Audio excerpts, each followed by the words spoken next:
ब्रह्ममुरारिसुराचितलिङ्गं निर्मलभाषितशोभितलिङ्गं जन्मजदुःखविनाशकलिङ्गं तत्प्रणमामि सदा शिवलिङ्गं देवमुनिप्रवरार्चितलिङ्गं कामदहन करुणाकरलिङ्गं रावणदर्पविनाशकलिङ्गं तत्प्रणमामि सदा शिवलिङ्गं सर्वसुगन्धिसुलेपितलिङ्गं बुद्धिविवर्धनकारणलिङ्गं सिद्धसुरासुरवन्दितलिङ्गं तत्प्रणमामि सदा शिवलिङ्गं कनकमहामणिभूषितलिङ्गं फणिपरिवेष्टितशोभितलिङ्गं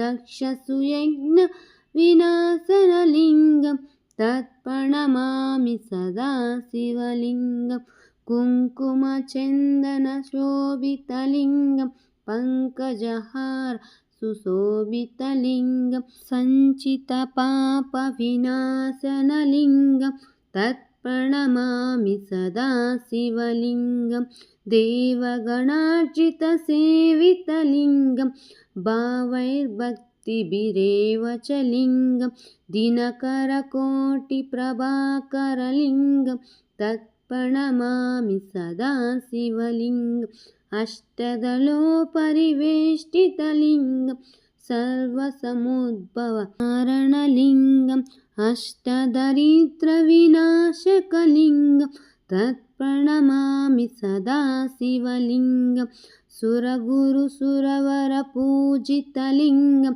सुरवनपुष्पसुधार्चितलिङ्गं परमपदं परमात्मकलिङ्गं तत्प्रणमामि सदा शिवलिङ्गं.